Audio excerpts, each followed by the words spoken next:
Welcome to Mom Matters. I'm your host, Dver, and in the next 10 easy-to-watch minutes, we're going to give you some really practical tips for productive parenting.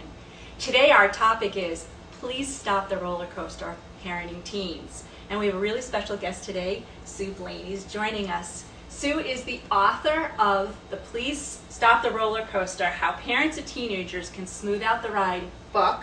And there's a program associated which we'll talk about during this webisode.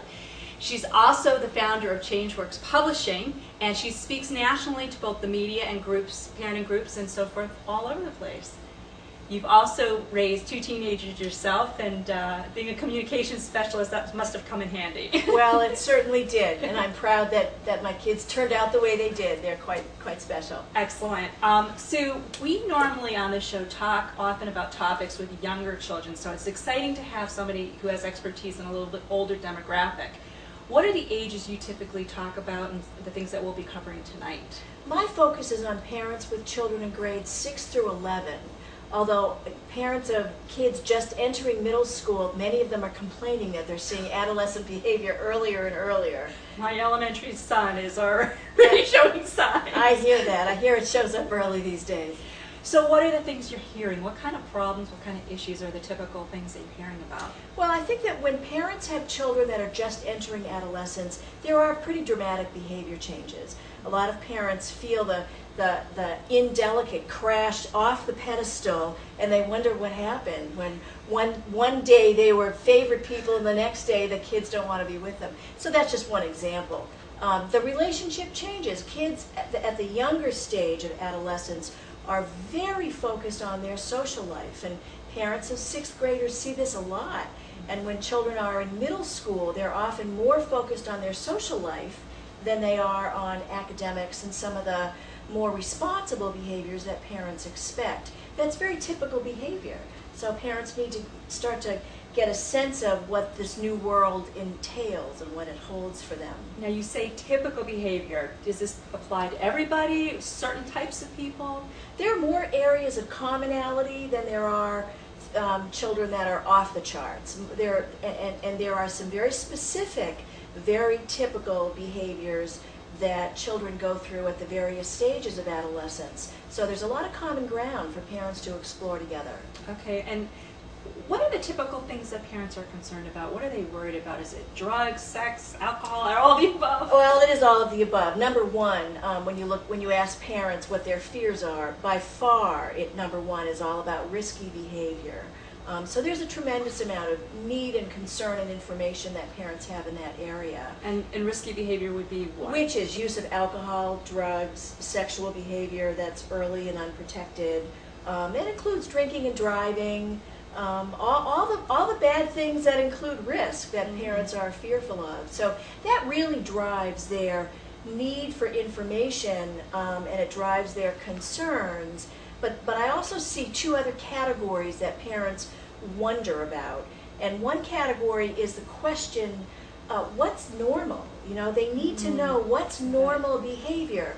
And normal in 7th grade, of course, is different than normal in 9th and normal in 11th. And so parents have to be on quite a steep learning curve to be able to answer that question. But when they can answer that, they have a tremendous amount of information that's helpful. And the other question that really puzzles parents is, am I doing this right? What are the rules? So I think parents all through their children's life cycle wonder, you know, where is the rule book to help make this easier? But when kids are teenagers, parents really feel that rather painfully at times. So I do talk a lot about parenting style and how that changes as the kids get older. And you can't really take your experience as a teenager and apply it today because things are so different. Yeah, they're different in some very fundamental ways, with our culture being what it is and the communication devices, cell phones, internet. They're very dramatic changes. Great setup, because the big question on everybody's mind is, okay, what do we do? You know, whether we already have teenagers or we're about to. So we're going to take a really quick break. When we come back, Sue's going to address concerns and give us some recommendations about what we can do as parents. Please Stop the Rollercoaster, How Parents of Teenagers Can Smooth Out the Ride, is a discussion group program designed for parents. In addition to the parent's book, the program can be complemented by secular, Christian, or Jewish leaders' guides. With expert advice, Please Stop the Rollercoaster will help parents improve communication with their teens to help them avoid risky behaviors. Learn more and download free excerpts at www.pleasestoptherollercoaster.com. We're back with Sue Blaney talking about raising teens. What do we do? What do we do? You know, it's interesting. I have a lot of parents who think they want to know, just tell me what to do. They think they want to ask an expert, just tell me what to do. Make this easy. Exactly. But the fact is, every child is different, every parent is different, every situation is different, and it's constantly changing. So what I try and do is encourage parents to think in terms of principles, and that's what I coach them to do. So let me share a couple of principles with parents that is helpful. Number one, think balance. I think of parental behavior on one end of the spectrum as being when parents are invisible, and the other when they're helicopter parents. Neither end of a spectrum like that is correct. We want to be in the middle and be thinking balance. I think parents need to become experts in adolescent behavior. They need to read everything they can and listen to programs and learn. So they need to be really open about that. Okay. I like to say parents should create their own crisis management plan, which requires us to think in advance about what our behavior is going to be when something goes wrong. We could have a whole program about crisis management, but the fourth one is the most important, and that is that parents need to create and cultivate a group of their peers so that they have a place to process these changes and their questions and their issues together. That brings up an excellent point, because your program is all about bringing parents together. So let's talk a little bit about Please Stop the Rollercoaster. What is it? It is not only a book about that's a guide for parents, but it can be used as a program. And there are a couple of different models for it. It's a bit unusual. The book itself is a program that people can run like a book group. So they read one chapter at a time and get together and talk in their book group. Very smart. Yeah, there are 8 sessions that cover the range of issues that typical families face.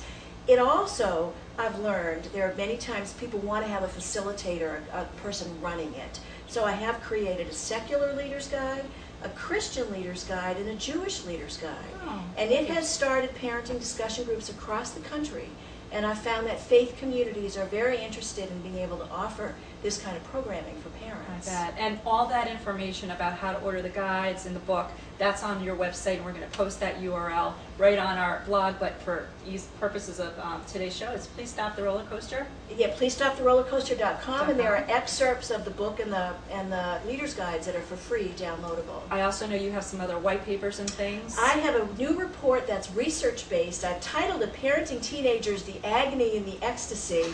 But it's wonderful for parents and teenagers because not only do they learn what all kinds of parents say, but they get guidance from those who have been there before. That's great, and all of that is free on the website. This white paper is downloadable, free on the website. And you can order this as well. Absolutely. Sue, it's been wonderful having you here. Maybe we'll have to have you back to talk about crisis management. Maybe. That sounds like a very interesting topic. I want to thank you for joining us today. Please visit our blog where we have information about previous shows as well as upcoming shows.